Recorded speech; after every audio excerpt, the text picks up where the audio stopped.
The summer afternoon of 1981 in Spokane Valley began peacefully like any other day, but within 24 hours, the entire town would plunge into a nightmare. A red Cadillac vanished from Maple Drive along with a man and his 8-year-old daughter. No skid marks, no signs of struggle, just an unfinished dinner table and a glass of milk still warm. That evening, Elaine Halford roamed the neighborhood, calling her husband's and daughter's names through the thick Washington fog. No one answered. By the time the police arrived, the house was utterly silent, as if the two had never existed. Faint tire tracks in the sand led toward Liberty Lake, then abruptly stopped at the water's edge. From that moment, the question what happened to the Halford father and daughter became an obsession lasting over 4 decades. A bizarre disappearance, a letter never sent, and a friend who seemed to know more than he let on. As Liberty Lake slowly revealed its secrets, Spokane realized that sometimes evil isn't far away. It's hidden right behind the familiar smiles in America's most peaceful neighborhood. Before diving into this shocking true story, let us know where you're watching from, and if you love journeys to find forgotten justice, don't forget to subscribe so you don't miss the next part. The summer afternoon of 1981, Spokane Valley seemed to hold its breath in the everyday serenity of the Pacific Northwest. Sunlight poured down through the tall pine groves, reflecting off the windows of small houses along Maple Drive. The scent of freshly mown grass mingled in the air with the hum of fans and the chirping of cicadas.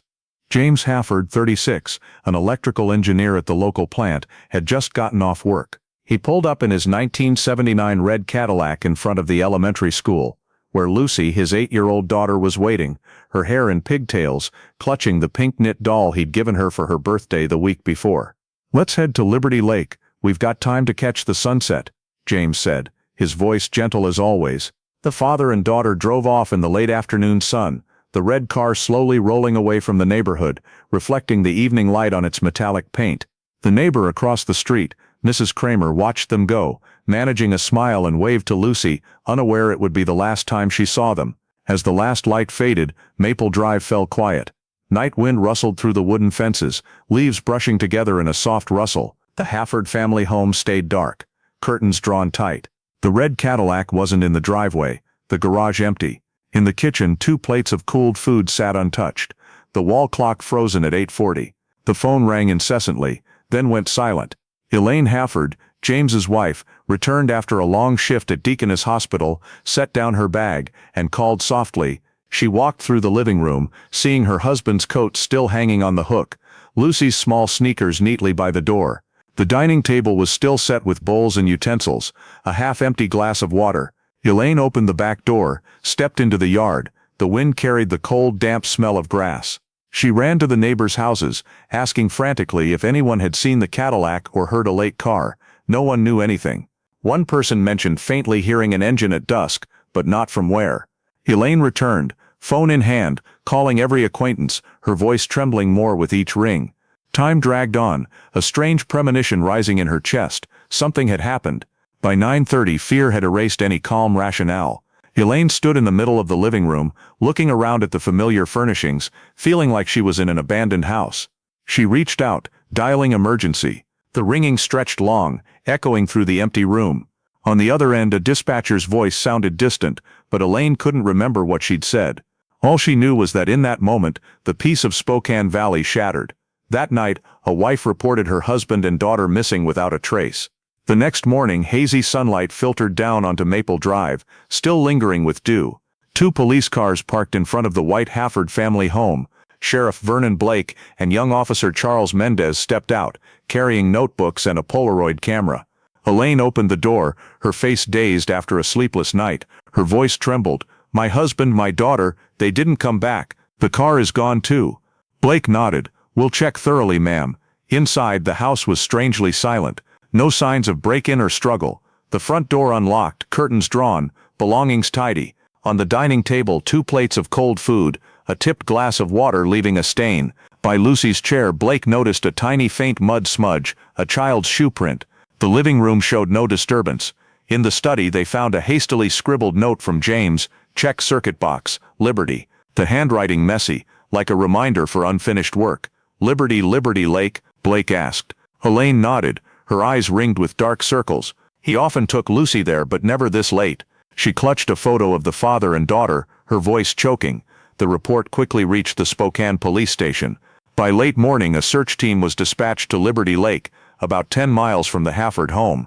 The sky began to cloud over, wind stirring the still water. Rescue boats swept slowly through the mist, spotlights casting long beams. Blake and Mendez walked the lakeshore. On the damp sand, they spotted faint tire tracks heading toward the water, about 2 meters long before vanishing. Nearby, small footprints pressed unevenly into the sand, toes pointing toward the lake. No skid marks, no drag marks. A few steps away, Mendez pointed down, empty beer bottle, the label peeling, the neck gritty with sand. Close by, a damp cigarette butt, filter hastily crushed. Both items went into evidence bags. Blake looked out over the lake, noting in his book, no skid marks, mud bottom, possible vehicle submersion. As divers entered the water, the lake rippled lightly, the wind carrying an unusual chill. Safety lines tautened slightly, then disappeared into the fog. Radio static crackled back. Visibility near zero, only mud and debris. Blake frowned, adding a line, no visible vehicle. A middle-aged fisherman approached, saying he'd been there the night before. I heard a big splash, like metal hitting water, around 7 o'clock, he recounted. I thought someone was launching a boat, so I didn't pay attention. He hadn't seen the car, just heard the sound, then silence. The statement was recorded, but no details helped further. On the dock, Elaine stood with arms crossed, watching. She gripped a handkerchief tightly, her gaze fixed on the fog-shrouded water. Blake approached, speaking softly. We'll sweep the north area too, but if the car's sunk deep, the search will take time. She nodded, lips pressed thin. By midday, light rain fell. The rescue boat quietly docked, the dive team climbing ashore, exhausted and soaked. No sign of the car, no metal fragments, no foreign objects. One officer said, could be an accident, the car slid in and got swallowed by mud. Blake replied quietly, if so, there'd at least be skid marks. He looked around, his shoes sinking into the wet sand. As evening fell, the search paused. They marked the suspect area with wooden stakes, noting it on the map. The preliminary report to headquarters. No solid evidence of accident or foul play. Wind blew across the lake, stirring thin ripples that dissolved. Elaine still stood by the shore, wind tousling her hair. On the pale gray water, concentric circles spread like the lake's breath. She softly called her husband's name, then her daughter's, but only hollow echoes replied. Night fell, police car lights fading one by one, leaving only the faint golden reflection of the lake's surface. In the darkness, Blake closed his notebook, saying to Mendez, if this is an accident, it's the quietest one I've ever seen. And as they left, he glanced back at the lake, where the mist had swallowed every trace, leaving behind only suspicion and emptiness. The next morning, fog still blanketed Liberty Lake thickly as police expanded the search radius. From the boat dock where the tire tracks were found, they fanned out toward Trent Avenue Bridge and the road back to Spokane Valley. Sheriff Vernon Blake spread a map across the patrol car's hood, circling new areas in red pen. If the car's not in the lake, it could be in this stretch. Teams dispersed, some combing the highway, others entering the woods, checking every slope, puddle and roadside clearing. Radio chatter mixed with the steady beep of outdated metal detectors. At the Texaco gas station near Trent Bridge, the afternoon shift attendant, Paul Kinney, confirmed seeing James Halford. He pulled in around 5:30, topped off the tank. The little girl was with him, real chatty, kept asking about the station dog, Paul recounted. He seemed normal, no booze, not in a hurry. The receipt timestamped 5:42 p.m. matched Elaine's timeline for Jim leaving home. Blake noted, confirmed stop at Texaco, no unusual behavior. Along the route from the station toward the lake, investigators encountered a truck driver who volunteered information. He'd seen a red Cadillac pulled over on the shoulder around 6 p.m., but wasn't sure of the plates. I figured someone was taking a break. When I came back, the car was gone, the man said. The tip was logged, but unverified. That afternoon, another man arrived at the scene, Mark Denslow, Jim's close work colleague. He drove a small pickup, wore a brown jacket, voice steady, heard the news, had to come help. Jim liked fishing on the North Shore. It's deeper there. We'd go out a lot. Blake thanked him and asked Mark to point it out. He sketched with a pen on the map, describing the trail into the woods and the narrow sandy beach where Jim liked to park. Late afternoon, divers were sent to Liberty Lake's North Shore, the area Mark suggested. The lake surface was mirror flat, the water murky with a heavy mud scent. Divers descended in the indicated direction, probing depths over 20 feet. They found only rocks, branches, pine roots, and some old metal scraps. No sign of a car, no red-painted objects, the rising bubbles carrying the foul smell of decayed moss. After 2 hours they surfaced, shaking their heads. Mark stood nearby, watching unblinkingly. When Blake approached, he said softly, "The current might have pulled it farther out. This lake's deep. Or maybe they took another route." Blake replied curtly, "We'll check more." In his notebook, he jotted quickly, "Witness volunteered location." The following day, rescue teams tried a preliminary sonar sweep, but the outdated equipment yielded blurry images. The search stretched another few miles east, following the lakeside road and sparse woods. One group scanned slopes dropping to the water, hoping for brake marks or debris. They found only an old tree scratch, unrelated. That noon, Spokane's KREM-TV aired the disappearance. Father and 8-year-old daughter vanish mysteriously. Red Cadillac still missing. A Halford family photo appeared on screen, with ticker text below, "Last seen near Liberty Lake." Locals began flooding the search area, posting flyers, bringing food for the teams. Blake held a brief meeting at the scene, reviewing notes, confirmed gas stop. Witness saw the car near the bridge, but no one saw them leave. Car vanished. No skid marks. "We have to consider alternatives." Officer Mendez asked, "What do you mean, boss?" Blake replied quietly, "Someone else might have been driving." The words hung in silence. To test the theory, they re-interviewed friends and colleagues. Most described Jim as kind, devoted to his daughter. Mark Denslow was mentioned by many as Jim's good buddy, always helping out at work. In his statement, Mark stayed calm, recounting, "That morning, I saw him at the plant. Jim said he'd check circuits at Liberty, then head home early. I didn't think he'd go that far." Asked about company issues, Mark just shook his head. "No, Jim was well liked, no debts or anything." Blake thanked him and stood, his gaze lingering on the man's steady face. Evening brought a few more file pages but no progress. The report to headquarters noted, search expanded 12-mile radius, no vehicle or bodies found. The command room map bristled with red pins, boat dock, Trent Bridge, North Shore, dive markers. Every lead circled back to zero. As night fell, Blake stood alone by the lakeshore. The water was pitch black, reflecting faint moonlight. He flipped his notebook to the last entry. No new evidence. Wind blew through, icy cold, carrying the crackle of dry branches. In that moment he had a vague hunch that this disappearance went beyond accident, and somewhere around that silent lake, something was still waiting to be found. In the following days, the disappearance of the Halford father and daughter became the focal point in Spokane Valley.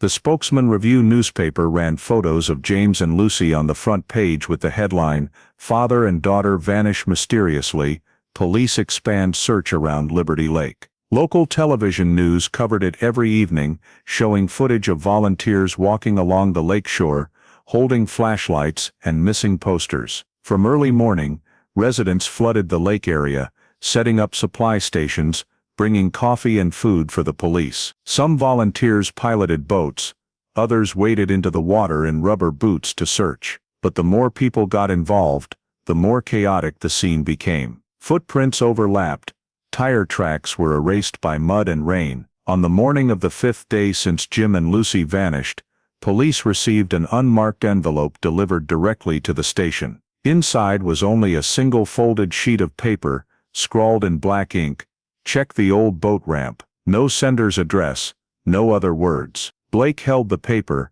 scrutinizing every stroke of the handwriting. "Someone wants us looking at the north side of the lake again," he said. Though vague, it was the only lead in days. The investigative team rushed to the old boat ramp area, once used for launching boats before being abandoned. The sandy shore there was slippery, grass growing knee-high. A weathered wooden sign leaned crookedly, its faded letters reading "No entry, private property covered in moss." As the divers prepared to enter the water, Blake and Mendez walked along the water's edge. They spotted a beer bottle, half buried in the sand, its label peeling. Nearby was an extinguished cigarette butt, the filter caked in mud. No clear fingerprints, no other significant evidence. Mendez sighed. "Could belong to anyone, boss." Blake bagged it all as evidence, noting possible activity, non-conclusive. That afternoon, a new witness was brought in for questioning. His name was Howard Klein, owner of a small store near the Trent Bridge, who said he'd seen two men standing by a red Cadillac on the evening of the disappearance. "I drove by and saw them arguing. One was a big guy in a dark green jacket, the other shorter, wearing a hat. I didn't see the little girl anywhere," Howard recounted.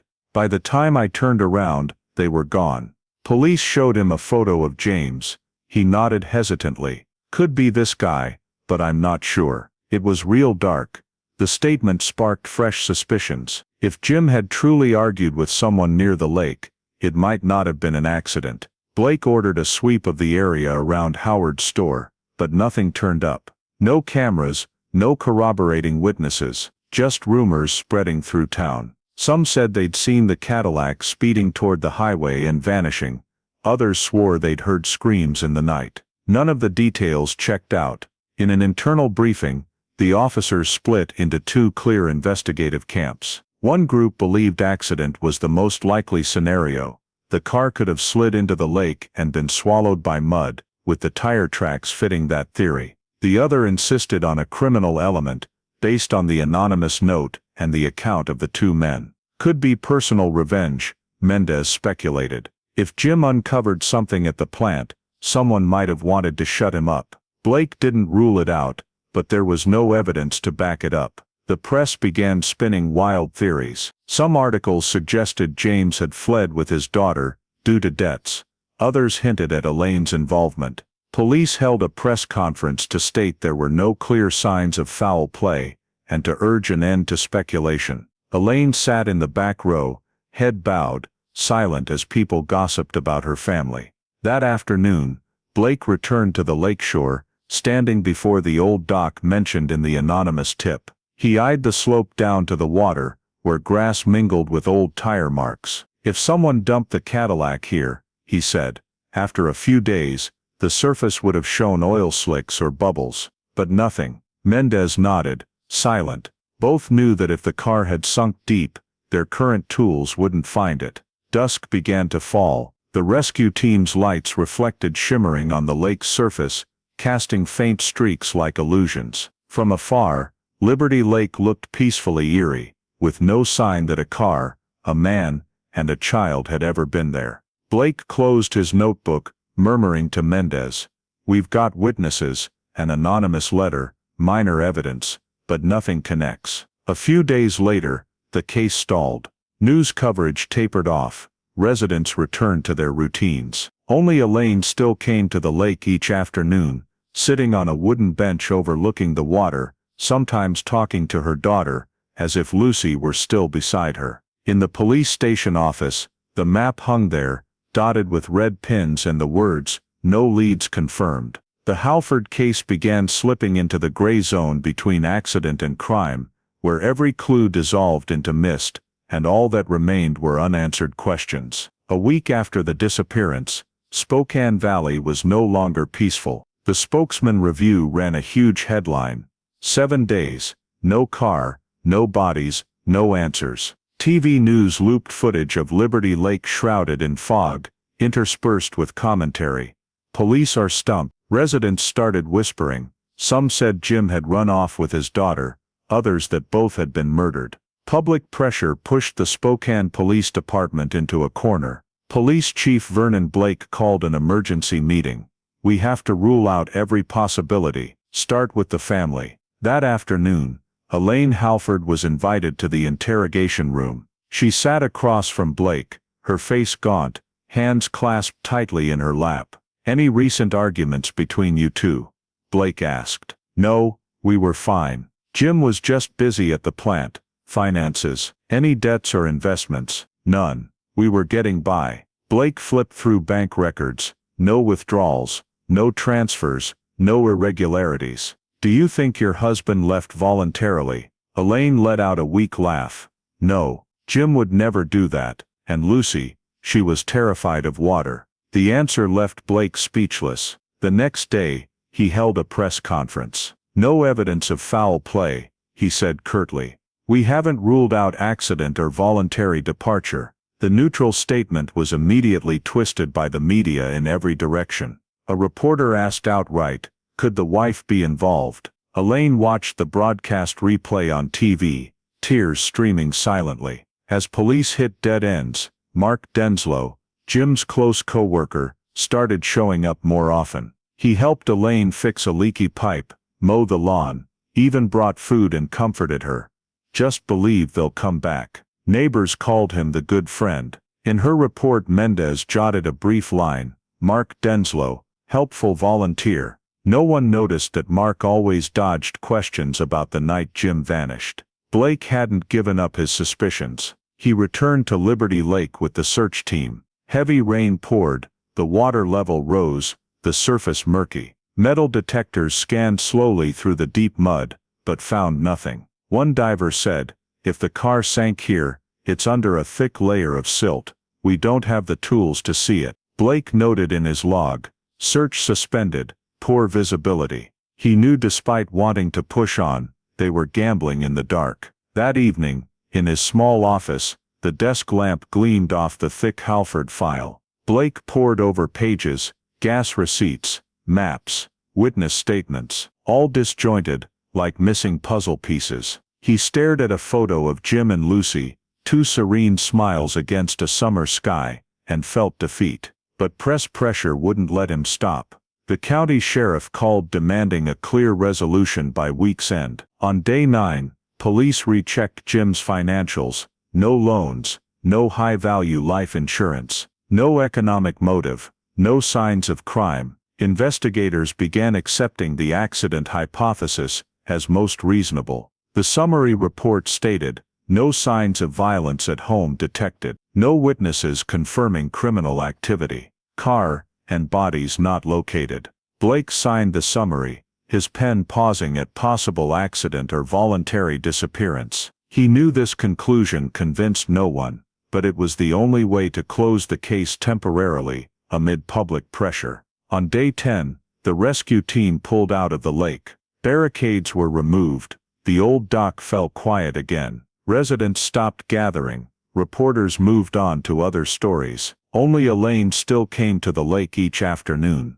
tossing wildflowers into the water. She believed Jim and Lucy were somewhere beneath that fog, waiting to be found. Meanwhile, Mark Denslow kept visiting her home, always on time, always knowing what to say. "He's the only one who still cares," Elaine once told a neighbor. No one knew that in the final report submitted to county offices, Mark's name appeared 3 times, with just one seemingly harmless note: "Helpful volunteer, continued presence at residence." At the station, as Blake closed the file, afternoon light streamed through the window, casting shadows on the Liberty Lake map, pinned with red tacks. He stared for a long moment, then sighed. Maybe it was an accident, he told Mendez, voice weary. But in his mind, he still heard his own nagging question: if it was just an accident, why was the water so still? 4 years later, Liberty Lake gradually reclaimed its inherent quiet. Morning fog draped the surface again. Fishing boats drifted lazily over what had once been a search site. Spokane Valley residents rarely mentioned the Halford father and daughter anymore. The disappearance that once shocked the town was now just a hazy story, retold at gatherings. Like a distant memory, the community wanted to forget. In the Spokane Police Department, the Halford 1981 inches file sat deep in a steel cabinet, its cover frayed at the edges. Chief Vernon Blake had transferred to another county, and his replacement rarely gave old unsolved cases a thought. When a new officer asked, the answer was simply, "It was an accident. No car found." The archives room stayed silent, dozens of unresolved files stacked atop one another, and the Halford case became one of the quickest to fade into obscurity. Elaine Halford stayed in the old house on Maple Drive for 2 years after the incident. Each afternoon, she went to Liberty Lake, placing a small bouquet at the water's edge. People urged her to leave, but Elaine said she'd only go once Jim and Lucy were found. Then in 1984, unable to bear the house full of memories, she sold it, and moved in with her sister in Walla Walla. Her belongings were just a few changes of clothes, the family photo, and a knit doll identical to Lucy's. She nearly cut all ties to Spokane, refusing media interviews, living quietly, and rarely mentioning her husband and daughter. As for Mark Denslow, once called the good friend, he quit the power plant in 1983 and left Spokane without a goodbye. He moved to the small town of Cheney, over 30 miles away, renting a cabin on the forest's edge. Neighbors said he lived reclusively, rarely socializing, often taking his fishing rod to a nearby lake in the late afternoons. He started a new life, with no one knowing his Spokane Valley past. His former co-workers vaguely recalled that Mark and Jim were real close. Such a shame. In June 1985, at the Spokane Police Department, a review meeting for long-term missing persons cases was held. The Halford file was pulled out, spanning just a few short reports. The new lead officer, Lieutenant Dennis Whitmore, skimmed it for minutes before signing off.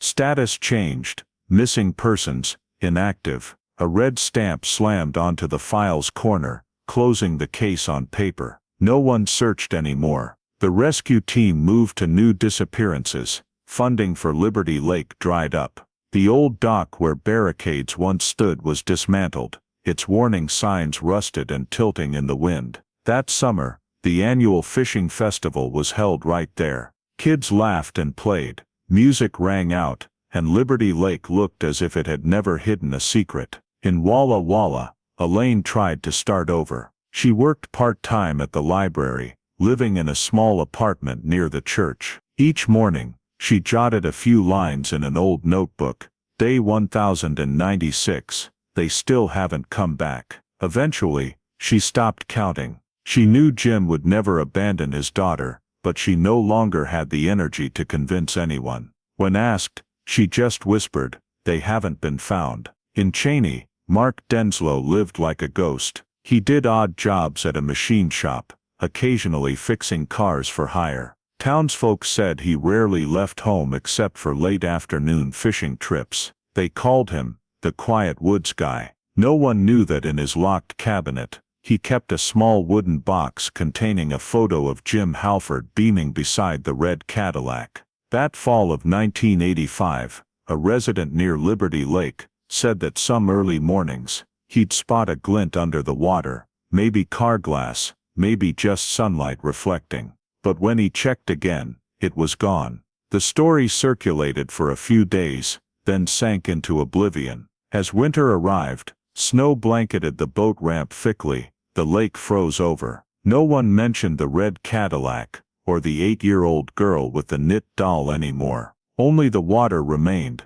cold and flat, holding absolute silence for years to come. The Halford case was officially closed, at least on paper. But somewhere beneath Liberty Lake, the truth lay dormant, waiting to be uncovered.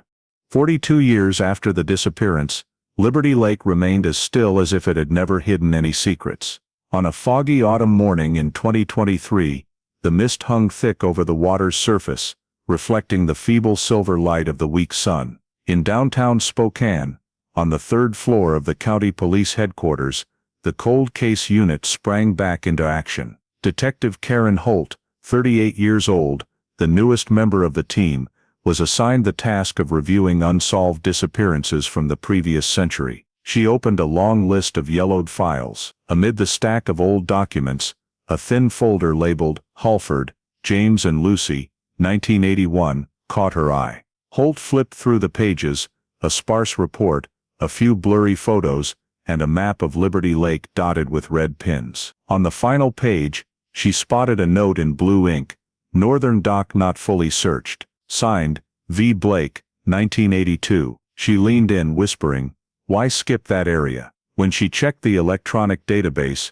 Holt discovered the case had been officially closed in 1985, with no supplemental reports afterward. She read the old conclusion, "Possible accident, no vehicle recovered." A clear thought rang in her mind: if they never used sonar, the car could still be at the bottom of the lake. That afternoon, Holt presented her findings to Captain Reeves, the unit commander. "The Halford case is worth reopening," she said. "Sonar technology now can scan the entire lake bottom. The car might still be there." Reeves was silent for a moment, then replied, "After 40 years, are you sure?" "I'm sure. At least we can give their family an answer." He nodded.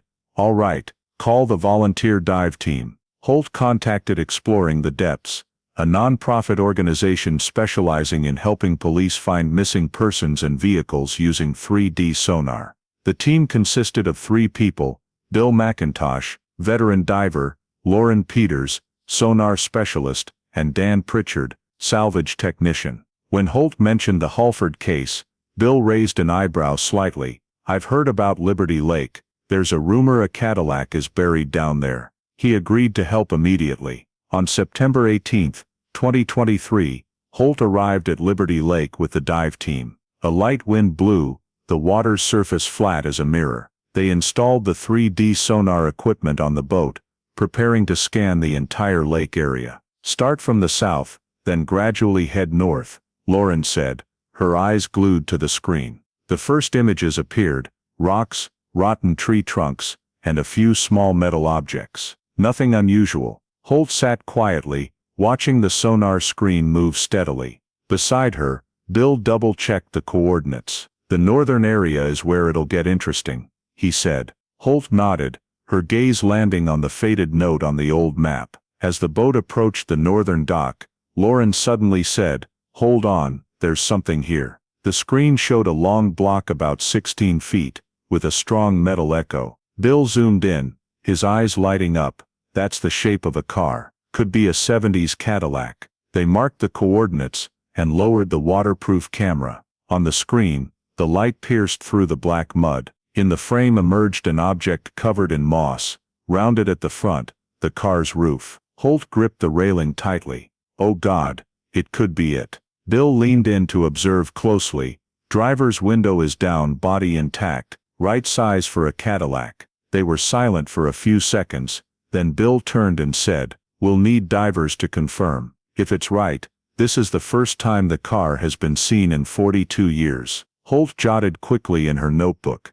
Coordinates: North Shore, 16 feet object, strong metal echo. As they headed back to shore, the afternoon light fell, dyeing the lake's surface a dark copper. Holt looked into the distance, where ripples lapped around the newly discovered spot. She shivered, not just from the cold wind, but from the feeling that the past was coming alive right before her eyes. That evening, in the cold case unit office, Holt placed the old file on the desk. The words "Northern Dock Not Fully Searched" stood out clearly under the light. She opened her notebook and wrote a single sentence: "Reinvestigation authorized. Possible vehicle located." Then she looked up at the 1981 photo of Liberty Lake, where fog blanketed everything white and lights reflected like drifting souls. After 4 decades of silence, the Halford case had returned. And this time, with technology, persistence, and faith, perhaps the lake's secrets could no longer hide.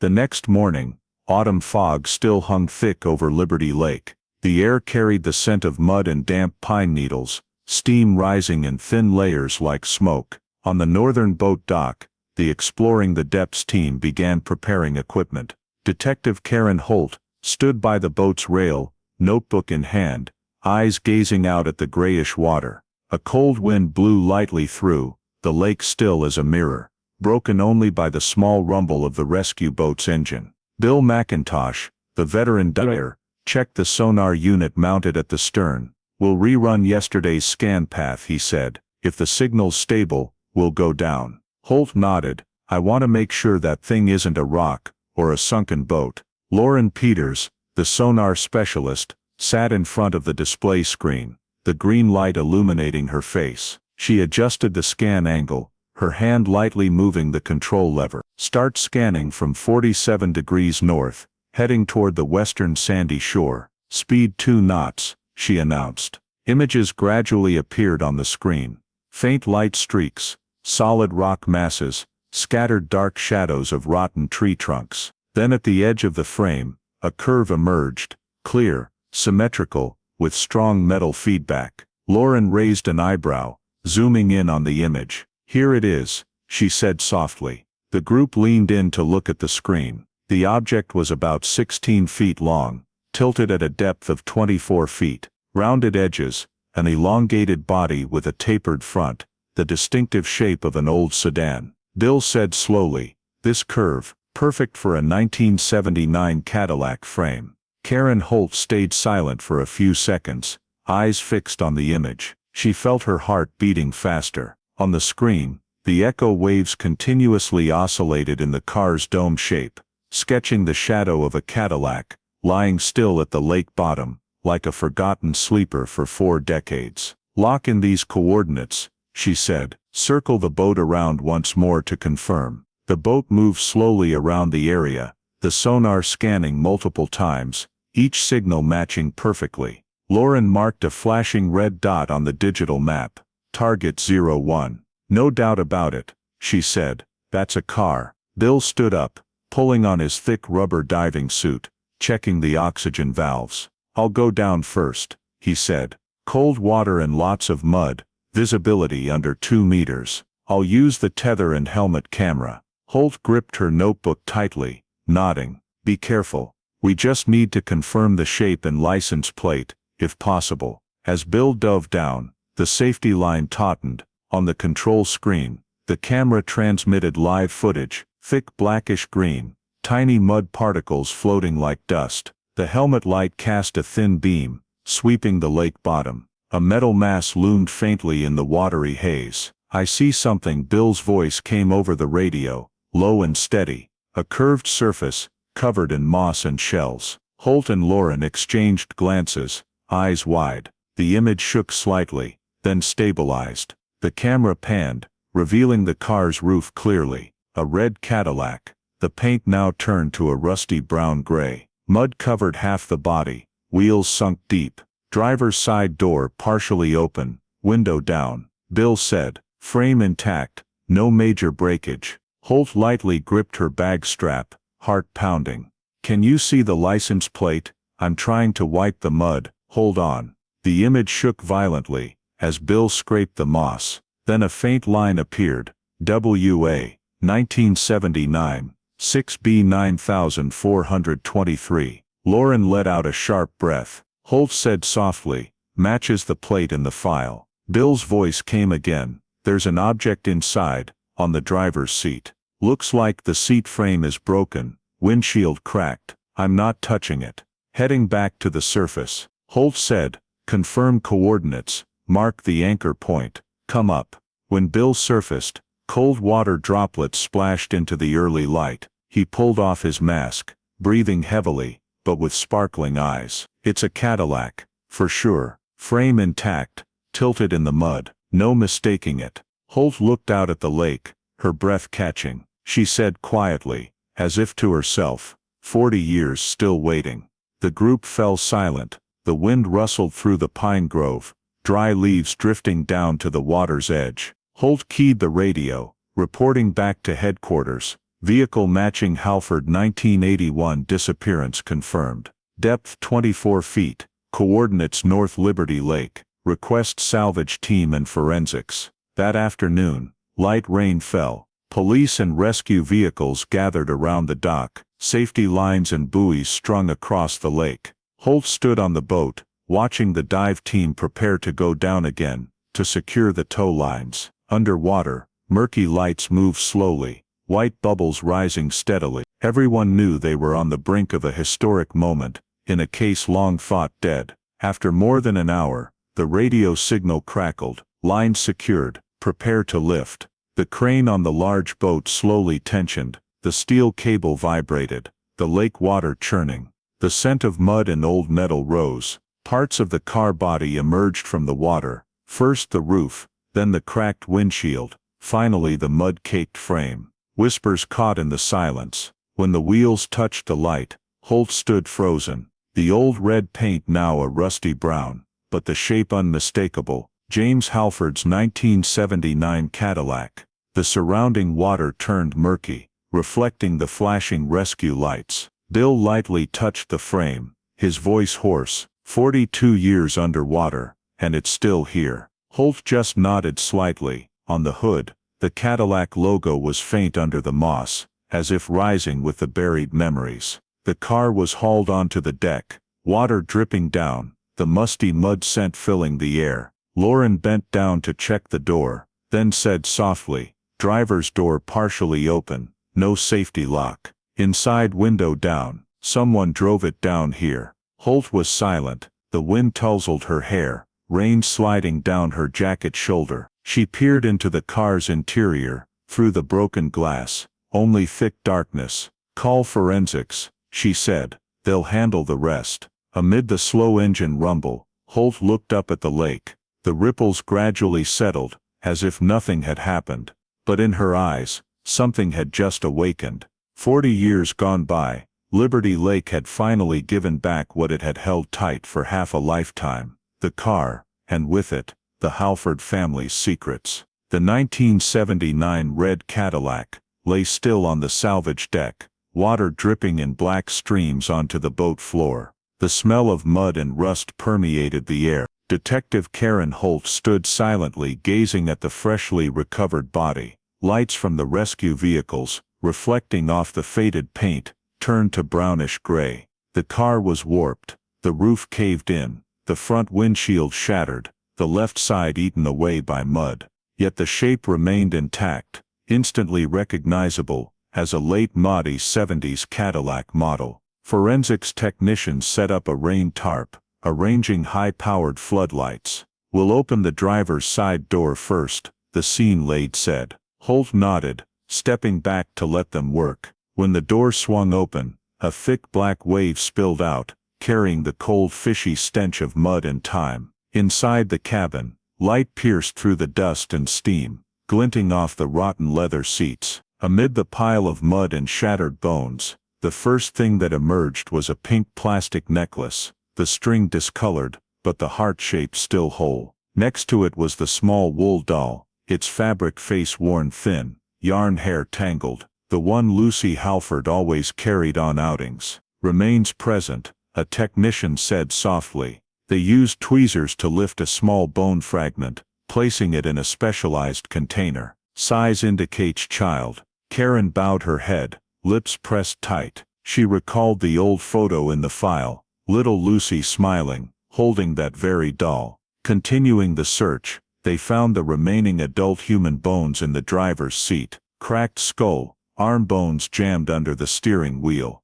But what stopped everyone was the odd detail. The steering wheel was no longer attached to the column, but detached, twisted under the driver's seat. A technician looked up at Holt. Someone removed it before the car went into the water. Karen stepped forward, peering at the rusted dashboard. The center shaft showed screw threads, indicating the wheel had been unscrewed with a tool, not impact. "Couldn't be an accident," she said quietly. "If the wheel's off, the car couldn't drive itself into the lake." The technician nodded, face heavy. Meanwhile, another worker opened the glove compartment, where the lid had popped off its hinges. Inside they found a rusted spare key on a small fob engraved Halford. Next to it was a crumpled mud-stuck scrap of paper, still legible in parts.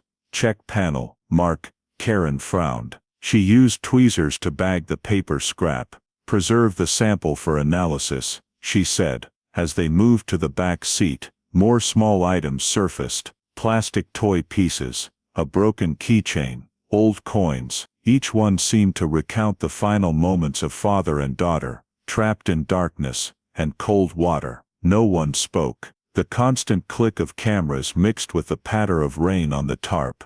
By noon, the car was craned ashore and loaded onto a specialized transport to the Spokane lab. Holt followed in the command vehicle, eyes never leaving the metal frame through the window. As the convoy left the lake, the water behind rippled faintly, then flattened again, as if the secret had been extracted from its depths. At the forensics center, the car was placed in isolation, surrounded by rows of cold white fluorescent lights. Specialists began analysis. One reported, "Door and frame structure shows no major breakage, indicating the vehicle was submerged from a stationary state. No collision." Another pointed to the undercarriage. "Deep scratches along the rear axle, like tow lines." Karen jotted quickly. "Possible tow or winch marks. Intentional submersion." Now the picture sharpened. Someone had removed the steering wheel, tied tow lines to the frame, dragged the car into the lake, in the dark. The driver's door left open to let water in faster. Window down, a sign the occupant might have been unconscious or already dead. No brake marks, no crash, no accident. Late afternoon, forensics expert Dr. Alan Voss arrived to inspect. He leaned by the driver's door, gloved hand lightly touching the steering column. Threads are very deep, likely used a wrench or specialized tool, couldn't have come loose from water pressure. He pointed to the seat frame, fabric torn diagonally, suggesting a blow from the left, possibly with a hard object. Holt asked death before submersion. Voss nodded. Very likely. I'll confirm once bone exam is complete. On the metal table, Lucy's artifacts were laid out neatly. Plastic necklace, wool doll, blue button fragment. Holt looked at them, heart sinking. So many years reduced to this, but enough to prove it wasn't an ordinary accident. As technicians cleared the scene, Holt stood by the door, gazing at the rusted body. What do you think? She asked. Bill McIntosh, the first diver. He pondered. I've seen dozens of underwater accidents, but never a removed steering wheel. Someone knew exactly what they were doing. Holt nodded faintly. A perfect staging, until time drained the water. Before leaving the lab, she wrote in the preliminary report, Discovery 1979 red Cadillac, owner James Halford, location, Liberty Lake, coordinates 47° NN, evidence, adult human bones, child bones, necklace, doll, spare key, handwritten paper scrap, suspicious details detached steering wheel, toe marks on undercarriage. Preliminary conclusion, not accident, possible intentional drowning. When Holt signed, the pen trembled slightly. 42 years, a forgotten case began speaking again through rust and dry bones. Outside the window, the sun set behind the mountains, casting a copper-red glow on the lab's glass frame, the color of that long-ago Cadillac. And in that moment, Karen Holt knew, this was no longer a disappearance. This was a murder hidden deep in the lake, waiting exactly 40 years to resurface. 2 weeks after the Cadillac was salvaged from Liberty Lake, the Spokane Forensics Lab completed the first round of tests. Detective Karen Holt sat in the brightly lit conference room, a thick file folder on the table, along with the distinctive smell of chemicals. Beside her, Dr. Alan Voss, head of forensics, flipped through the pages of documents, his voice calm as usual. We've analyzed the mud samples clinging to the car's frame, he began. And the results are clear, the car was intentionally submerged. Holt looked up. Specifically, what does that mean? The composition of the mud, algae and diatoms, indicates the car didn't sink by inertia. Voss explained, pointing to a magnified microscopic image. The diatoms in the car's interior are completely different from those in the lake's surface water. They match the deep sediment layer, proving the car had been stationary on the bottom for a long time without moving. If it was an accident, the inertial drop would have stirred up the mud and dispersed the diatom layer, but here, they're evenly adhered, intact, as if the car was slowly pulled down and left there. He paused, his voice firm. It didn't plunge down, it was submerged. Holt jotted quickly in her notebook, intentional submersion, confirmed by diatom consistency. She recalled the image of the steering wheel that had been removed, fitting perfectly with this conclusion. The next part of the report was the DNA analysis. The lab compared bone samples recovered from the car's interior with genetic samples from Elaine Halford, taken from Walla Walla Hospital. The results displayed on the screen, the adult bone sample matched 99.9% with James Halford, and the child bone sample matched perfectly with the mother-child relationship to Elaine. Holt sighed, quietly leaning back in her chair. It's confirmed, she said softly. No more doubts, Doctor. Voss continued. We've also conducted an analysis of the bone injuries. On James's skull, there's a clean fracture on the left occipital region, typical of a blow from a hard object, not from an underwater collision impact. He pointed to the X-ray image. This fracture occurred before the body was submerged, because there's no diatom erosion in the brake area. That means he was struck, then placed in the car. Holt frowned. What about Lucy? Voss flipped to another page, his voice lowering. The girl's wrists have symmetrical circular ligature marks, about 1 centimeter in diameter, most likely from plastic ties or thin rope. No broken bones, but the surrounding tissue shows bruising. She was alive when she was bound. There's residue in the trachea, consistent with lake water, so the cause of death is determined to be drowning. He closed the file folder, exhaling softly. She was drowned along with her father. The room fell silent. Holt sat motionless, her eyes fixed on the wooden table surface. Every detail strung together, precise to the point of being coldly clinical. Jim was knocked unconscious, the steering wheel removed, to render the car undrivable. Then both were towed into the lake, calculated and silent. A double murder, staged as an accident, she said quietly, almost whispering to herself. Dr. Voss nodded. I've noted it clearly in the conclusion. Double homicide disguised as accident. Additionally, we found traces of foreign metal on the rear axle, drag marks from a winch hook. The perpetrator may have used mechanical equipment to submerge the car. Holt noted, evidence of external force, likely tow or winch. She flipped back to her old notes in the file. Mark Denslow, helpful volunteer. The name resurfaced in her mind, but this time it no longer seemed harmless. Voss stood up and handed Holt a small evidence bag. Inside was a crumpled folded piece of paper found in the glove compartment, now dried, and with the writing restored. Under the light, Holt clearly read the shaky handwriting. Check panel. Mark knows. She held her breath. Mark. She looked up at Voss. He just shrugged. We don't know who wrote it. The handwriting matches James's from old records, but it needs forensic confirmation. Holt folded the evidence bag shut, her voice decisive.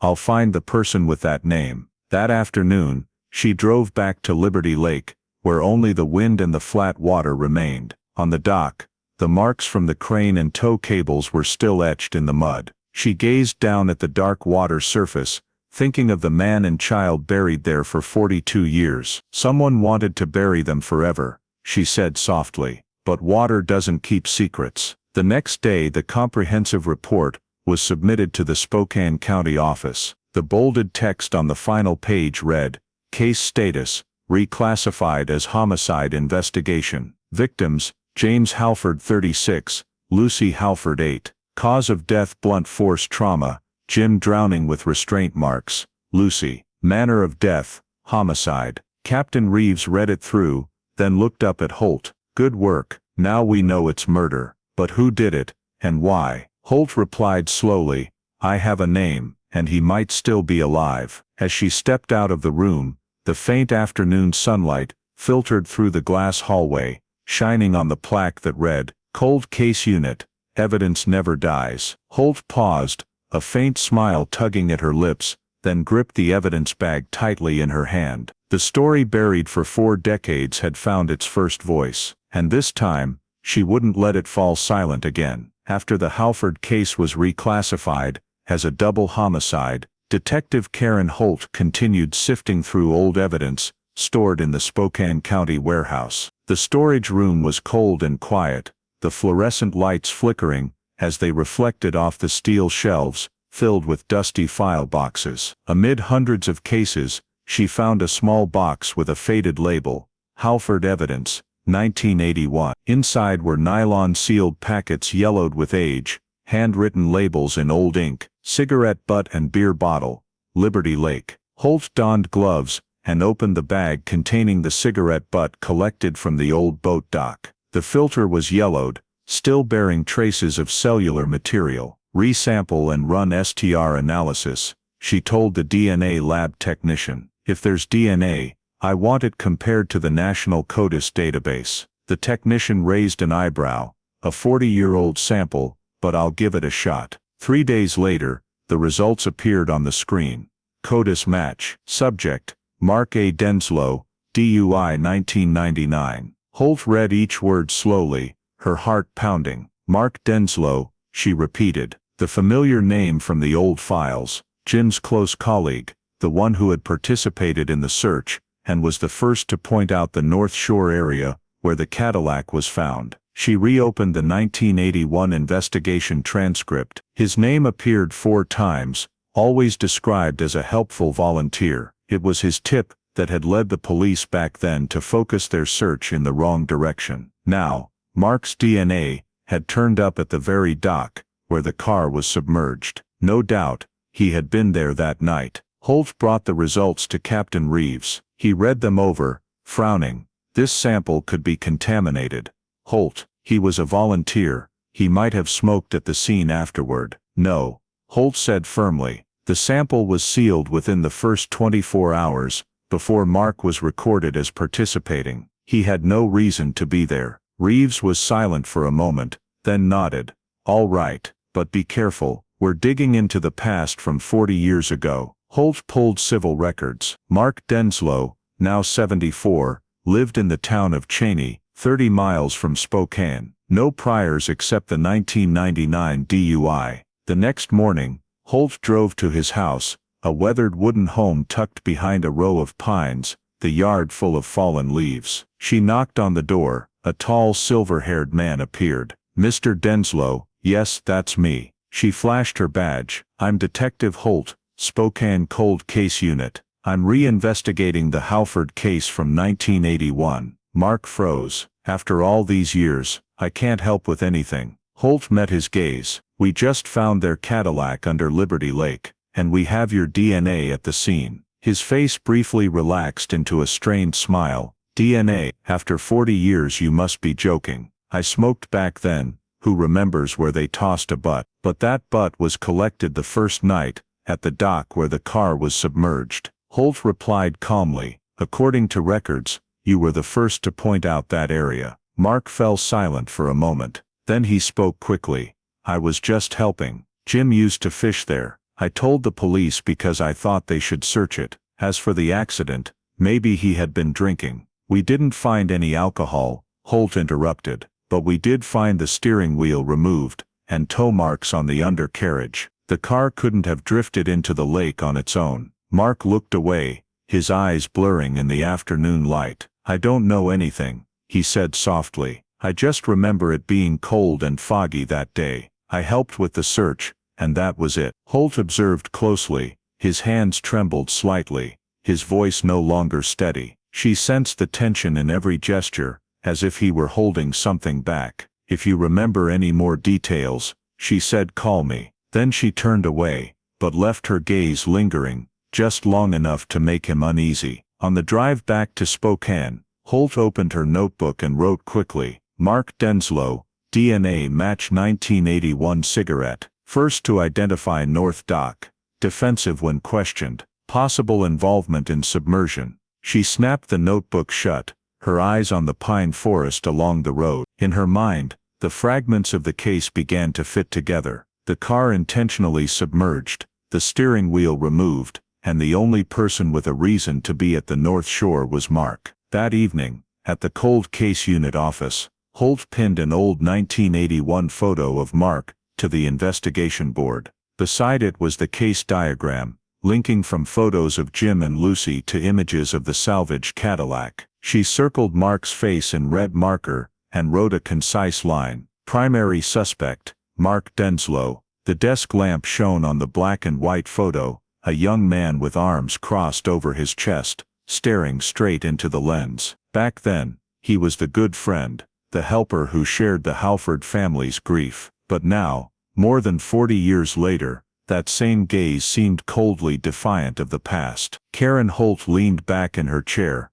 looking at the investigation board taking shape. She knew she had just found the first link, and the man once seen as a supporter from years ago, had now become the prime suspect in a murder case buried for 4 decades. 3 days after the interrogation of Mark Denslow, Detective Karen Holt returned to the Cold Case Unit office, with one sole objective: find out why he committed murder. The DNA had tied Mark to the scene, but she needed to know the reason. Holt began reviewing the old Spokane Energy Works Company files, where James Halford and Mark had worked. The documents were stored in the state archives, yellowed paper thick with dust. Amid the stack, she discovered a small clipped file containing an unsent carbon copy letter, titled, To Mr. L. Corman, Plant Director. Below was the familiar signature, James Halford. Holt read each line slowly. I've discovered missing parts in the maintenance inventory.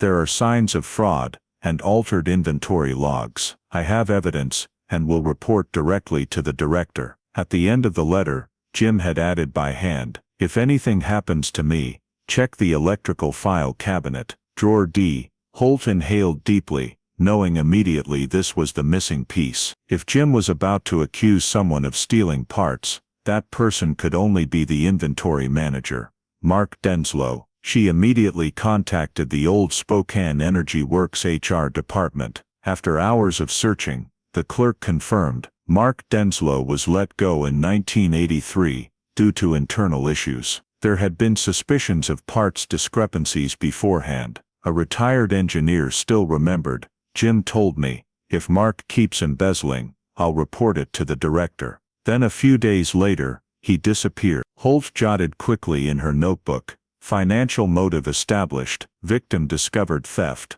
To verify, she sought out Leonard Corman, the former plant director, now 80 years old. He lived in a Spokane nursing home, and still remembered the name James Halford clearly. When Holt showed him a copy of the letter, his hands shook. That's Jim's handwriting. He came to see me the day before he vanished. Said he suspected someone in the engineering department, but didn't name names. I told him to wait for verification. The next morning, he didn't show up for work. Holt asked softly, did he say who it was? Corman replied slowly. He just said, someone who used to be my friend. That phrase pierced straight through the timeline like a needle. Someone who used to be my friend. No one else but Mark Denslow. Back at the station, Holt checked the 1981 internal records. In the parts inventory log, she saw a note, warehouse short 12 electric motors and 8 pressure regulators, reported lost in transit, signed,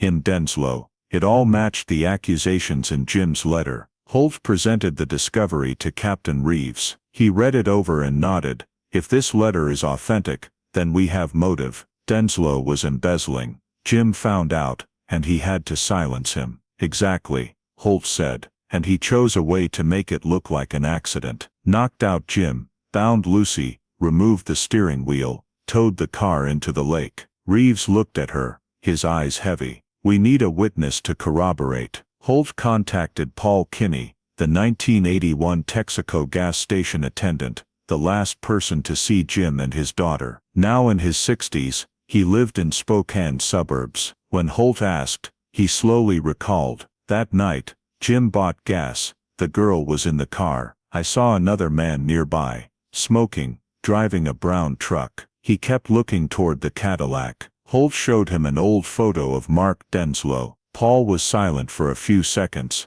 then said, could be him. I'm not sure, but the face looks very similar. Circumstantial evidence, but enough to connect the dots. Holt compiled everything in a report. Motive: embezzlement cover-up at Spokane Energy Works. Victim intended to expose colleague Denslow. Evidence: unsent letter, HR records, disciplinary resignation 1983, corroborating witness, Kinney. Conclusion: Denslow had financial motive to kill Halford and stage accident. That evening, Holt pinned a copy of the letter to the investigation board. Under Jim Halford's photo, she wrote in red marker, he tried to tell the truth, and died for it. The desk lamp shone on the words, then settled on Mark Denslow's photo. The man who had once been a close friend, who had helped Elaine with yard work, now emerged as a coldly calculating killer. He murdered to keep silent, then lived for 40 years, as if nothing had happened. Holt sat down, flipped open her notebook, and added the final line. Next step: confront Denslow, obtain search warrant for residence, Cheney, Washington. Outside the window, Spokane rain poured, droplets hitting the glass in shimmering streaks, like traces of the past being blurred away. But Holt knew, with Jim's letter and the old DNA trace, the truth could no longer be buried, even once more. 1 week after finding Jim's letter, Detective Karen Holt received a call from Elaine Halford. Her voice was trembling.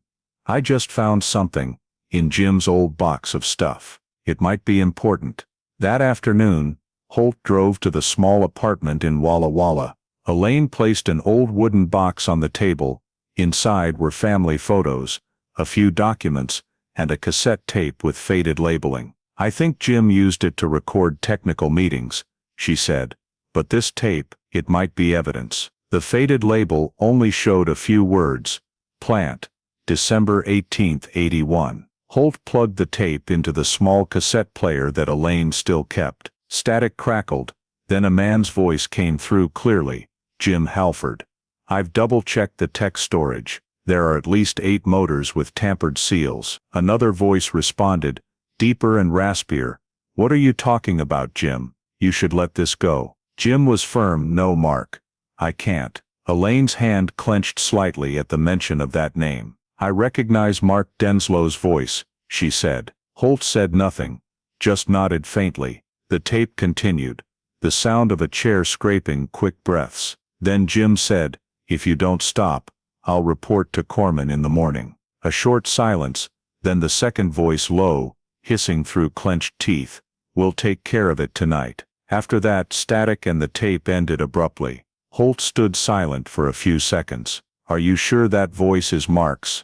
I'm sure. I've heard him talk for years. That statement echoed in Holt's mind like a hammer blow. It wasn't just I'll take care of it, but we'll. Meaning Mark didn't act alone. She collected the tape and took it to the digital forensics lab for recovery. The audio technicians used AI voice ID technology to match it against a sample of Mark Denslow's voice from a recent interview. After hours of processing, the result appeared on the screen. Voice match 98.7%. Subject: Denslow. Mark A. Holt leaned back in her chair, gripping her pen tightly. So it's confirmed, she murmured. Mark had been there, and the tape was recorded just 3 days before Jim and Lucy disappeared. She wrote in her report, cassette evidence recovered, contains conversation between James Halford and Mark Denslow. Statement, we'll take care of it tonight, implies premeditated act and presence of additional party.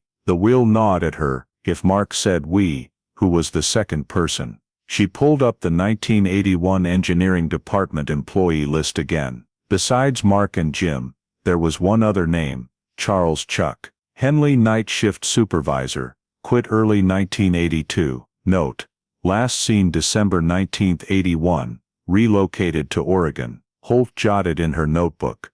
Possible accomplice. The next morning, she played the tape for Captain Reeves. He listened in silence, his eyes darkening as we'll take care of it tonight. Rang out. Mark's voice, no doubt, he said. But the we, I think it's Charles Henley, Holt replied. They worked the same shift, and he quit around the time Jim went missing. Reeves nodded slowly. If you're right, this is confirmation of an accomplice. Holt went back to see Elaine for more details. Do you remember anyone who came to your house often around that time? There was a guy named Chuck, Elaine recalled. Mark's friend worked at the same plant. They often came over to fix electrical stuff. After Jim disappeared, I never saw him again. That information matched Charles Henley's file. That afternoon, Holt pulled residency records from Oregon. Charles Henley, 68, currently living in Bend, former mechanical engineer. No criminal record, no contact info beyond an old P.O. box. She noted in her book, locate and interview. High priority. That evening, Holt sat alone in her office. On the desk was the tape player, with the waveform displayed on the screen. She replayed the end several times, the raspy voice through the noise. We'll take care of it tonight. Each listen made the words heavier, like a death sentence. Not a spur-of-the-moment threat, but a decided plan. She looked up at the investigation board, a red string connecting photos of Jim, Lucy, the Cadillac, and Mark Denslow. Next to Mark now hung a blank card, written in black pen, Charles Chuck Henley, unknown involvement. Karen sighed. The picture was clear. Jim discovered the embezzlement. Mark feared exposure, and planned with an accomplice to handle it that very night. The we'll take care of it tonight was a murder pact. She closed the file and looked out the window. Outside, Spokane rain pattered against the glass. In the yellow lamplight glow, Holt saw her own reflection, tired eyes but burning bright. 40 years of silence, and now the past was finally speaking. Before leaving the office, she wrote the final line in her investigation log. Next step, verify Henley's link to Denslow. Obtain warrant for communication records.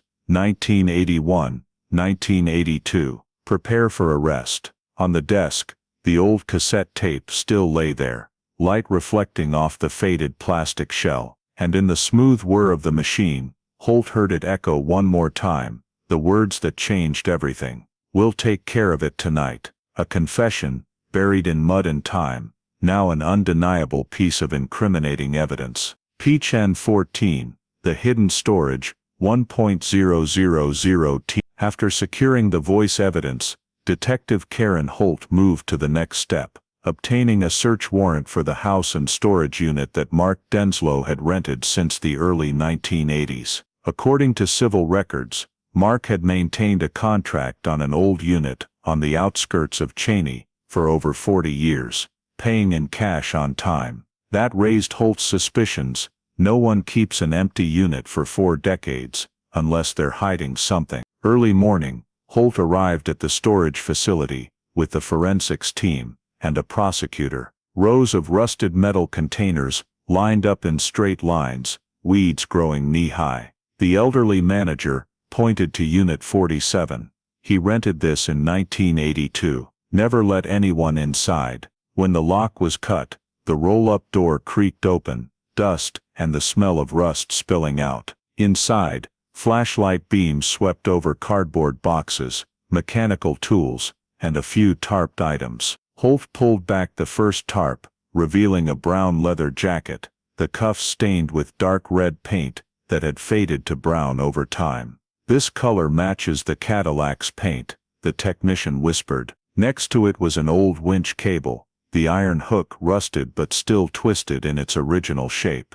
"Winch line," Holt said, "like the kind used to tow a car." On the wooden shelf in the back, they found a small box of Polaroid photos. Each was taken at night, flash reflecting off water. One showed the red Cadillac parked right at the lake's edge, water shadows rippling on the sandy road, the scene identical to the old North Dock area. Holt gripped the photo tightly, her heart pounding. The second one silenced the team. In the dim flash, 2 men's silhouettes stood side by side behind the car. One was clearly Mark Denslow, the facial lines, tall build, brown jacket, matching the item found in the unit. The other was shorter, curly hair, face turned in profile, not clearly identifiable. "Enhance this corner," Holt requested. The technician photographed it, and clarified with imaging software. As the brightness increased, the blurry face sharpened. Holt opened the file, comparing to an old photo. William Bill Harker, Mark's brother-in-law, former machine repairman, died in 1995, from a work accident. She stared at the photo, voice low. "We've found the we from the tape." All evidence was sealed, and transported to the Spokane Forensics Lab. Paint residue analysis from the jacket matched 97% with the Cadillac's body paint. Fabric fibers had mud particles consistent with soil samples from the north shore of Liberty Lake. The winch cable fit perfectly with toe marks on the car's undercarriage. "Everything points one way," the technician said. The DNA lab continued testing traces left in the car interior. During reanalysis of tissue samples from the steering wheel and gear shift, they detected a second YSTR genetic sequence, not Jim's or Mark's. CODIS yielded no living match, but cross-referencing with Mark's family archived profiles brought up a result. Match 99.3% with William Harker, deceased 1995. Holt froze upon hearing the report. Now everything fit perfectly. Mark and his brother-in-law had sunk the Cadillac together in 1981. "He wasn't lying," she murmured. "We'll take care of it tonight." Exactly 2 of them. When she presented the full findings to Captain Reeves, he nodded slowly. "We have physical evidence, photos, DNA and voice. 1 dead, 1 alive. Now just the final step." Holt looked at him, eyes cold but certain. "Arrest Mark Denslow." Before signing the warrant, Reeves asked, "Do you think he'll confess?" "No," Holt replied. "But the truth has spoken for him already." That afternoon, Holt returned to the unit, standing in the dim light, gazing at the space Mark had kept hidden for 40 years. Dust motes danced in the flashlight beam. On the wall, a round hook mark remained where the winch had once hung. She touched the cold metal wall lightly, imagining the night in 1981. 2 men, a red car, and a decision that erased 2 lives. As she left, Holt glanced back at Unit 47 one last time. The door rolled shut, metal groaning. To her, it wasn't just the sound of locking an old unit, but closing the curtain on a criminal secret, hidden for nearly half a century. At the cold case unit office, Holt arranged the evidence on the table: jacket, winch cable, Polaroid photos, DNA results. She pinned the photo with the 2 silhouettes to the investigation board, writing below in red pen: accomplice confirmed, William Harker, deceased 1995. Desk lamplight shone on the photo, reflecting Mark's smiling face in the 1981 flash, the smile of a man who had just ended his best friend's life. Holt stared at it for a long time, then murmured, "You buried them for 40 years, Mark. But you couldn't bury the truth." Outside, Spokane rain fell heavily, water streaking the window like blood trails. In that dim light, Holt felt the Halford case finally complete: motive, method,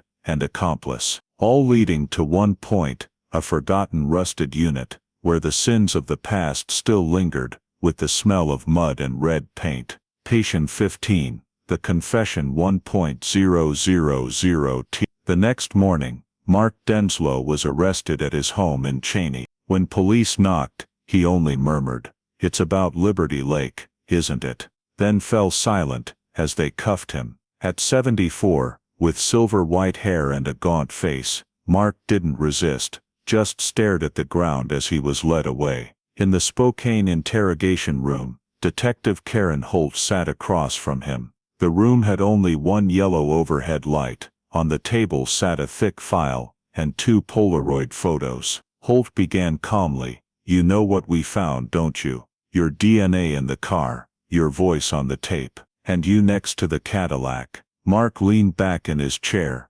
silent. She slid the second photo toward him, the one with 2 men standing by the car, flash reflecting off the water. "The other one is your brother-in-law, William Harker." Mark glanced at the photo, his hand trembling slightly. His initial calm evaporated. Holt continued, "We have enough evidence, but I want to hear it from you. Why did you do it?" A long silence. Finally, Mark rasped, "I never meant to kill them." Holt didn't respond, just nodded faintly. "Tell me, Mark." He exhaled heavily, cloudy eyes staring into space. "That night, Jim came to see me at the plant. He'd found the duplicate inventory ledger I'd altered. I only took a few parts, meant to pay them back, but he got angry, said he'd report it to the boss. I tried to talk him down, but he wouldn't listen. I lost control. There was an iron pipe on the bench. I picked it up to threaten him,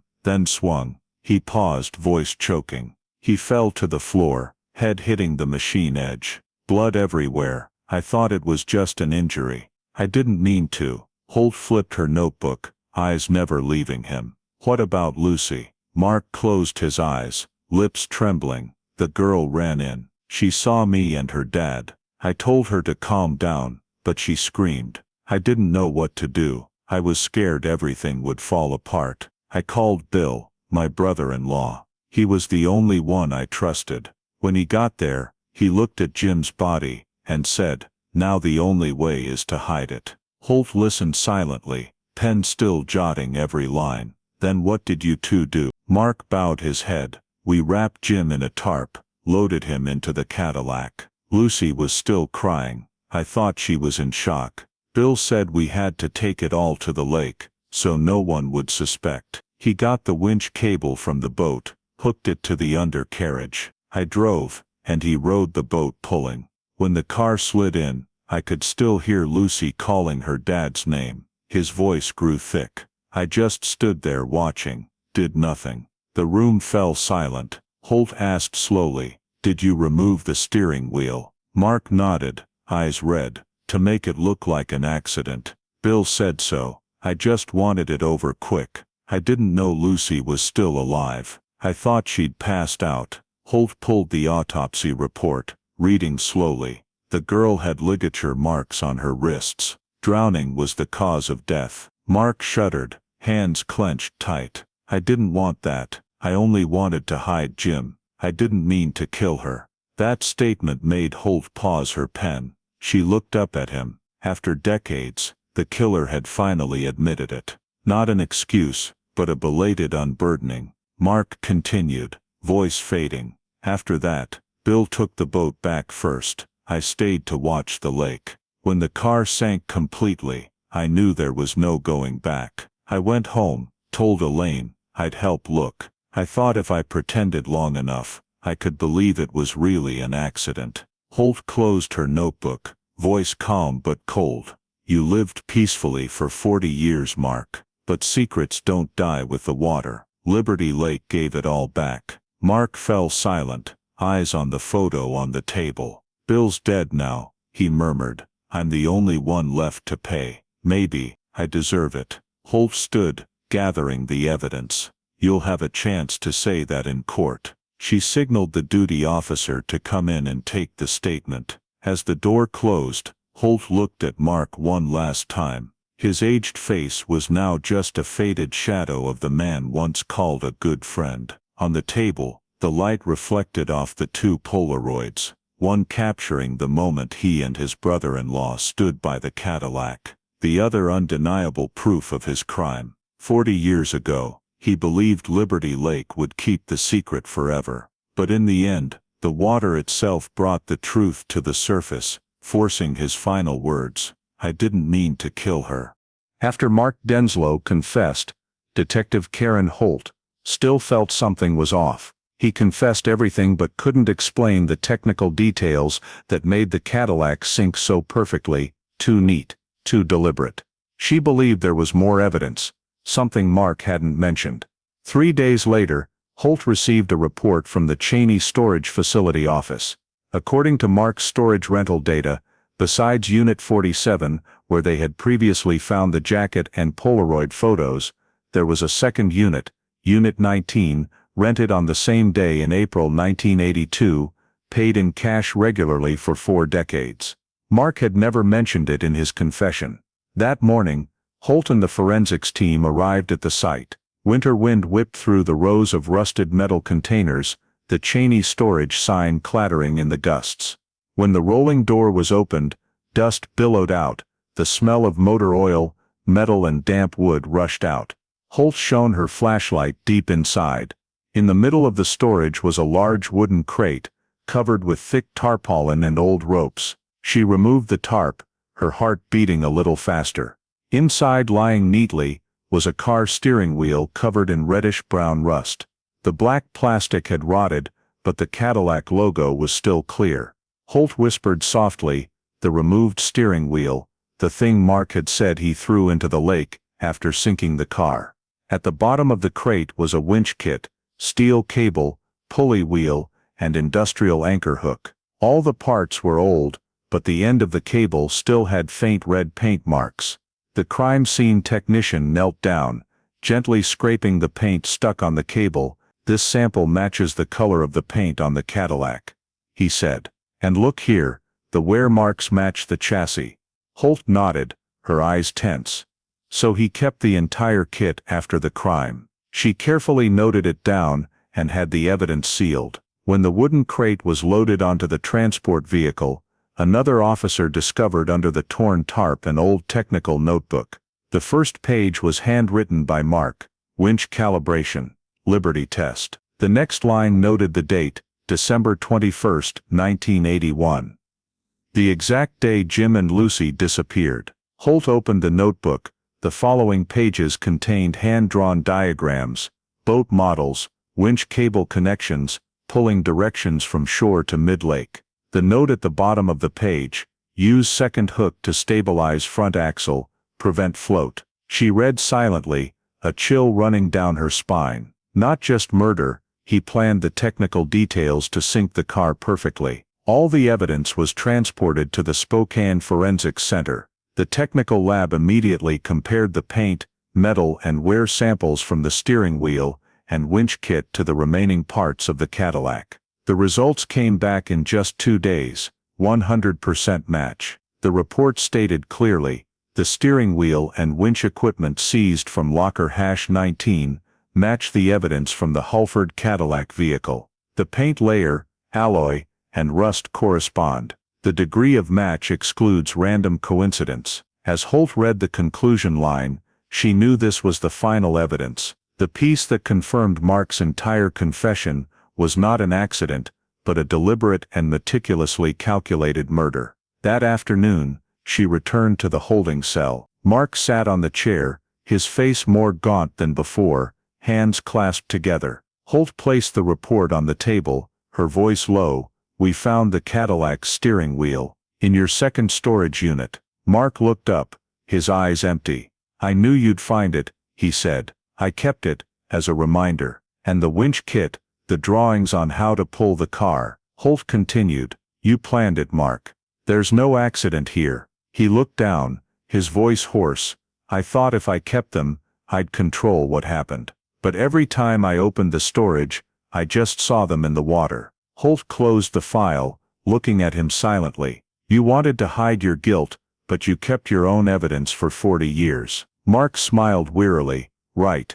Because part of me wanted to get caught." As she stepped into the hallway, Holt stood still in front of the glass door. Outside, snow began to fall lightly. In her mind, the complete picture emerged. Mark hit Jim with an iron pipe in the workshop. His brother-in-law Bill helped use the boat and winch to sink the car. The steering wheel was removed and hidden in storage. The 2 children, one of whom was still breathing, were buried with the car. It was no longer speculation. Now every piece of evidence, every paint mark and steel wire told the same story. At the cold case unit office, Holt pinned a copy of the report to the investigation board. Under the photo of the Cadillac emerging from the water, she wrote in red pen, "Final evidence, intent proven." The light reflected off the wall full of images, from the 1981 tire tracks, to the cassette tape, to the removed steering wheel, all connected into a seamless chain. The truth after 42 years was finally complete. When Holt turned off the light and left the office, the late daylight shone through the glass, reflecting on the photo of the serene Liberty Lake. She knew that place would forever be the grave of 2 innocents, but at least now, the secret was no longer in the water. It had all been brought to light. In March 2025, the case State of Washington vetting Mark Denslow was officially brought to trial at the Spokane Superior Court, closing the journey for justice that lasted over 43 years. The courtroom was brightly lit, packed with people. In the front row, Elaine Halford sat quietly, holding a photo frame of her husband and daughter. Behind her, Detective Karen Holt observed, her face calm. She had followed the case for 2 years, from reopening the file to catching the perpetrator, and today was the end. The defendant Mark Denslow, 75 years old, was led into the courtroom. He was frail, hunched back, gaunt face, but still had a cold gaze. Throughout the opening statements, Mark said nothing but a few short responses. Prosecutor Laura Chen opened with a firm voice. "This is not an accident. This is premeditated murder, meticulously calculated to silence the man about to speak the truth. He killed to silence the truth." She presented to the jury a series of evidences collected by Holt: Mark's DNA on the 1981 cigarette butt, Jim's unsent letter accusing embezzlement, the cassette tape recording Mark's voice, saying "We'll take care of it tonight," Polaroid photos of Mark with his brother-in-law, by the Cadillac on the north shore of the lake, the steering wheel and winch kit that perfectly matched the sunk car, and finally, Mark's confession, "I didn't mean to kill her." Each piece of evidence was projected on the large screen, making the courtroom deathly silent. The voice of forensics expert Dr. Voss rang out, "James Halford's skull has a fracture from a hard object, not an accident. Lucy Halford's wrists have ligature marks, death by drowning. This is premeditated murder." The defense attorney tried to argue that Mark did not intend to kill Lucy, that the incident was just a spontaneous outburst in an argument. But the prosecutor countered, "A person who spontaneously acts doesn't call an accomplice, doesn't remove the steering wheel, doesn't sink the car 24 feet into cold water. This was a plan, not a mistake. When allowed to speak, Mark only said softly, "I can't justify it. I was wrong. I just hope they forgive me." Elaine stood up, her voice trembling slightly. "I forgive you, but I will never forget. 40 years I've waited for this day, for the truth to be spoken." The trial lasted 6 days. The jury took only 2 hours to reach the verdict. Guilty on 2 counts: first-degree murder, James Halford, and second-degree Lucy Halford. On the morning of sentencing, the room was silent to the point of suffocation. Judge Gregory Lyman read the sentence in a heavy voice. Defendant Mark Allen Denslow is sentenced to life imprisonment without parole. The defendant's actions were calculated, cruel, and aimed at covering up his own crimes. After 43 years, justice has finally been served. The gavel sounded. Mark bowed his head. No reaction. Holt watched him being handcuffed and led away, a mix of relief and emptiness in her heart. She knew justice couldn't bring Jim and Lucy back, but at least the truth was no longer buried at the bottom of the lake. The media reported extensively, "Cold Case 1981 solved." After 43 years, former engineer, sentenced to life. On TV, Holt's brief statement video spread across the state. Justice is sometimes slow, but it never loses track. At the post-trial press conference, Captain Reeves announced, "The Halford family is officially recognized as victims of the 1981 murder. We share their loss and thank their resilience." Elaine stepped to the podium, her voice small but steady. "Jim just wanted to do the right thing. He lost his life for being honest, and my daughter, just for standing by her father." She paused, tears falling but lips still smiling faintly. Now they can rest in peace. That afternoon, Holt left the courthouse, standing looking through the large doorframe. Late sunlight covered Spokane in a pale gold. Across the street, Elaine was walking slowly, holding a small bouquet heading toward Liberty Lake. The wind blew, lightly carrying the family photo she was holding. Holt opened her notebook, wrote the final line, "Case closed. Justice for James and Lucy Halford, Spokane Valley, 1981." She looked up at the sky gradually turning to dusk, her heart relieved. After 43 years, what had sunk deep into the water finally rose to the light, and justice, though late, was complete. Summer morning in 2025, Spokane's sky was unusually blue. Detective Karen Holt drove back to Liberty Lake, where the story began, and also where it ended. Light wind blew through the pine groves, the calm water surface reflecting the early sunlight. On the old boat dock, the rusted warning sign had been replaced, repainted with white letters. In memory of James and Lucy Halford, Holt stood silently, hands in her jacket pockets, eyes following the ripples on the lake. Months had passed since the sentencing, but she still felt like the case hadn't truly ended. Every time she looked at that gray-green water,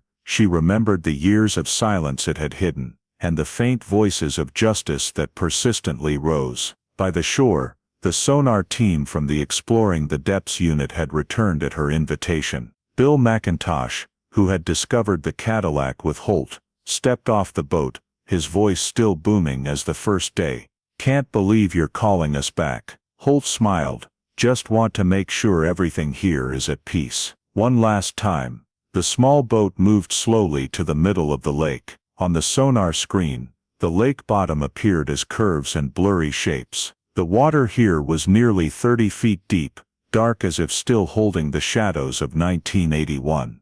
Bill said softly, "I still remember the first time we scanned the Cadillac. It felt like time stopped." Holt replied, eyes still on the screen, "Time didn't stop, it just waited for us to catch up." She stood silently watching the waves, her breath mingling with the wind. Finally, Jim and Lucy's lives had been given justice. Elaine now lived with relatives in Oregon, occasionally writing thank you letters to Holt. Each letter ended with the same line, "Thank you for hearing their voices, after all these years." The sonar continued scanning the lake bed steadily. Lauren Peters, the operator, leaned toward the screen. "Wait," she said quietly. "At 22 feet depth there's a small metal echo signal. The shape doesn't look natural." Holt bent down to look. On the screen was a thin bright streak, a small oval shape, lying about 60 meters from the Cadillac's position. Bill frowned. Could be a car part that drifted, or something else. The wind stilled, the water surface like a dark mirror. Holt looked out, her voice dropping low. "Keep scanning." The sonar machine hummed, steady echoes in the quiet space. The small bright spot was still there, clearer now, like a piece of memory not fully revealed. Holt was silent for a long time, then said to herself, "Whatever it is, we'll find it." The boat drifted slowly toward the lake center. On the shore, the sun had risen high, light pouring down, making the water surface shimmer in warm gold. Holt bent down, touching the icy cold water. It was clearer than she thought, but much deeper. She smiled faintly, not a victorious smile, but that of someone who had gone to the end of the darkness and seen the light. When the sonar team finished the scan, Holt stepped onto the dock, standing looking at the full view of Liberty Lake one last time.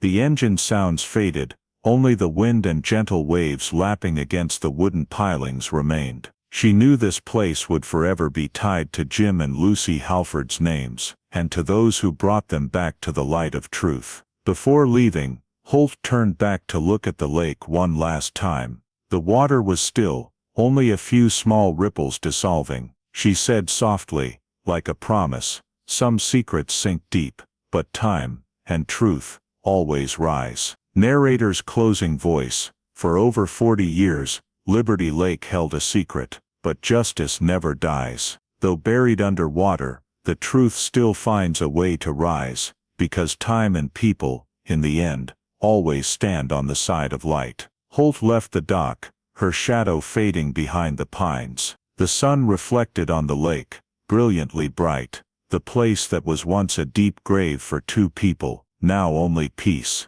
and the wind whispering like an answer to all. Justice had returned. The story, Washington 1981, cold case solved, arrest shocks community, evokes very American lessons for the present. Justice can be slow but requires persistence, technology, and community. Liberty Lake kept the secret for 42 years until 3D sonar detected the 16 feet metal mass. This detail reminds us that investing in forensic science, from diatom analysis, CODIS, YSTAR to AI voice recognition, is not a luxury but a civic responsibility. Cities in the U.S. today can advocate for local budgets and community funds to upgrade cold case unit capabilities. Jim's unsent letter accusing embezzlement, the cassette tape with "We'll take care of it tonight," and the cigarette butt with Mark Denslow's DNA show that honest record-keeping, careful storage, and courageous whistleblowing remain the first line of defense against corruption and violence. If you see wrongdoing at work, protect yourself with journals, emails, and reports to management hotlines following proper procedures. The Polaroid photos, the removed steering wheel hidden in the second locker, the rusted winch cable, teach us not to overlook small details. In daily life, unusual signs, bills, schedules, location pins, when documented, can be the red thread solving family disputes, insurance, or cyber crimes. The confession, "I didn't mean to kill her," reminds each of us cover-up behavior always leads to greater losses than the original crime. Thus, in American rule of law culture, admit wrong, defend right, is the standard that minimizes tragedy. Finally, the role of volunteer groups like Exploring the Depths shows citizens can be allies to law enforcement, participate in safe searches, report clues responsibly, avoid harmful speculation, and patiently keep scanning. Because some secrets sink deep, but time and truth always rise. Thank you for following the justice journey over more than 4 decades of the Halford case, where the truth finally rose from the water. Don't forget to subscribe to the channel to continue exploring other cold cases with us. where time can hide everything, except the truth.